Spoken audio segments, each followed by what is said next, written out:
इंदौर की dream Olympic shooting academy में coach Mohsin Khan का घिनौना चेहरा बेनकाब। नाबालिग महिला वकील और आदिवासी महिला ने दर्ज कराई एफआईआर। रेप और ब्लैकमेल के गंभीर आरोप। हिंदू बेटियों को निशाना बनाने का खतरनाक षड्यंत्र। मोबाइल में मिले 150 अश्लील चैट और वीडियो। पुलिस ने शुरू की जांच, किया है इस काले कारनामे का धार्मिक एंगल।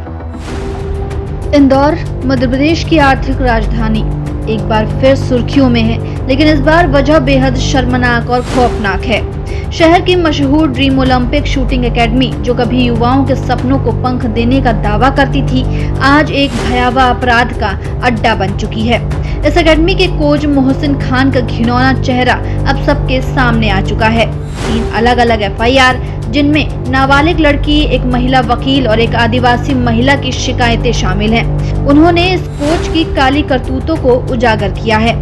रेप, ब्लैकमेल, छेड़छाड़ और जातिगत टिप्पणियों जैसे संगीन आरोपों ने पूरे शहर को हिला कर रख दिया है। लेकिन सबसे डरावनी बात यह है कि इस मामले में धार्मिक एंगल भी सामने आ रहा है, जिसने हिंदू समुदाय के खून को खौलने पर मजबूर कर दिया। मोहसिन खान, जो खुद को एक मेंटोर और कोच के रूप में पेश करता था, उसने अपनी इस छवि का इस्तेमाल मासूम हिंदू लड़कियों को अपने जाल में फंसाने के लिए किया। पुलिस जांच में सामने आया कि मोहसिन के मोबाइल फोन में 150 से ज्यादा लड़कियों के साथ अश्लील चैट और दर्जनों आपत्तिजनक वीडियो मिले हैं। ये खुलासा इतना भयावह है कि इसे सुनकर किसी का भी दिल दहल जाए।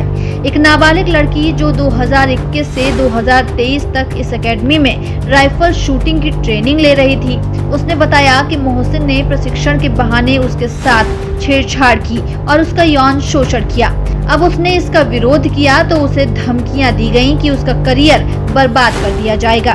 डर के मारे उसने अपनी आपबीती अपनी मां को बताई, जिसके बाद हिंदू संगठनों की मदद से उसने अन्नपूर्णा थाने में एफआईआर दर्ज कराई। इसके बाद गुरुवार को 2 और महिलाओं ने मोहसिन के खिलाफ अपनी शिकायत दर्ज कराई। पहली शिकायत एक महिला वकील ने की, जिसने मोहसिन पर बलात्कार, ब्लैकमेलिंग और धमकी देने के गंभीर आरोप लगाए। पीड़ित ने बताया कि 2022 से मोहसिन ने उसके साथ कई बार दुष्कर्म किया और उसे ब्लैकमेल करके बार बार अपने फ्लैट पर बुलाया। इतना ही नहीं, उसने पीड़िता को नॉनवेज खाने के लिए मजबूर किया, उसका पवित्र कलावा उतरवा दिया और पूजा पाठ करने से रोका। ये सुनकर हिंदू समुदाय में गुस्सा और आक्रोश फैल गया है, क्योंकि ये स्पष्ट रूप से एक सुनियोजित धार्मिक षड्यंत्र की ओर इशारा करता है। दूसरी शिकायत एक आदिवासी महिला ने दर्ज कराई, जिसने मोहसिन पर छेड़छाड़ और जातिगत टिप्पणियों का आरोप लगाया है। उसने बताया कि जब उसने जुलाई 2024 में नौकरी छोड़ दी और जनवरी 2025 में अपनी सैलरी मांगी, तो मोहसिन ने उसे जाति सूचक गालियां दी और धमकाया। इन तीनों मामलों ने मोहसिन खान के उस काले साम्राज्य को उजागर किया है, जो उसने ड्रीम ओलंपिक शूटिंग एकेडमी के नाम पर बनाया था। हिंदू संगठनों, खासकर बजरंग दल, ने इस मामले को लव जिहाद का हिस्सा बताते हुए दावा किया है कि मोहसिन ने विशेष रूप से हिंदू लड़कियों को निशाना बनाया। संगठनों का कहना है कि मोहसिन ने एकेडमी के निचले फ्लोर पर लड़कियों को बुलाकर उसके साथ अश्लील हरकतें की और वीडियो रिकॉर्ड किए। पुलिस ने जब मोहसिन का मोबाइल फोन जब्त किया तो उसमें 150 से ज्यादा लड़कियों के साथ अश्लील चैट और कई वीडियो मिले, जो इस बात की पुष्टि करते हैं कि ये एक सुनियोजित और संगठित अपराध था। ये मामला केवल इंदौर तक सीमित नहीं है। हाल ही में भोपाल में भी एक हाई प्रोफाइल रेप और ब्लैकमेलिंग का मामला सामने आया था, जिसमें एक गिरोह ने लड़कियों को ड्रग्स देकर उनका शोषण किया और वीडियो बनाकर उन्हें ब्लैकमेल किया। इंदौर का ये मामला उसी तरह की साजिश की ओर इशारा करता है। हिंदू संगठनों का दावा है कि मोहसिन ने 100 से ज्यादा हिंदू लड़कियों को अपने जाल में फंसाया और उनका शारीरिक व मानसिक शोषण किया। ये खबर सुनकर माता पिता और समुदाय में डर का माहौल है। लोग अब सवाल उठा रहे हैं कि आखिर ऐसी एकेडमियों में बेटियों की सुरक्षा कैसे सुनिश्चित की जाए। पुलिस ने मोहसिन खान को गिरफ्तार कर लिया है और मामले की गहन जांच शुरू कर दी है। साइबर क्राइम विशेषज्ञों को भी शामिल किया गया है, ताकि मोहसिन के डिजिटल फुटप्रिंट को ट्रेस किया जा सके।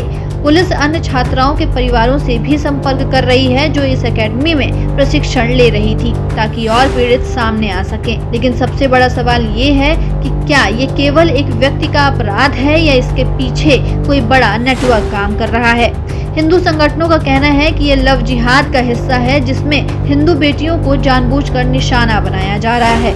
ये आरोप इतना गंभीर है कि इसे सुनकर हर हिंदू के खून में उबाल आना स्वाभाविक है। ये खबर न केवल इंदौर बल्कि पूरे देश के लिए एक चेतावनी है। माता पिता अपनी बेटियों को ऐसी एकेडमियों में भेजते हैं ताकि वे अपने सपनों को पूरा कर सकें, लेकिन जब यही जगह उनकी बेटियों के लिए जाल बन जाए तो इससे बड़ा धोखा और क्या हो सकता है। मोहसिन खान जैसे लोग जो अपनी हैवानियत को कोचिंग के नाम पर छिपाते हैं, समाज के लिए एक कलंक है। इस मामले ने हिंदू मुस्लिम तनाव को भी हवा दी है, क्योंकि पीड़िताओं ने साफ तौर पर बताया कि मोहसिन ने उनका धार्मिक भावनाओं का अपमान किया और उन्हें अपनी संस्कृति से दूर करने की कोशिश की। अब समय है कि इस मामले की गहराई से जांच हो और दोषी को कड़ी से कड़ी सजा दी जाए। समाज को ये संदेश देना जरूरी है कि ऐसी घिनौनी हरकतें बर्दाश्त नहीं की जाएंगी। इंदौर की ये घटना हर उस व्यक्ति के लिए एक सबक है जो अपनी बेटियों को सुरक्षित भविष्य देने का सपना देखता है। क्या हम अपनी बेटियों को ऐसी जगहों पर भेजकर निश्चित रह सकते हैं? ये सवाल हर हिंदू के मन में गूंज रहा है और इसका जवाब हमें मिलकर ढूंढना होगा। ऐसे तमाम अपडेट्स के लिए बने रहिए दस्तक न्यूज़ 24 के साथ।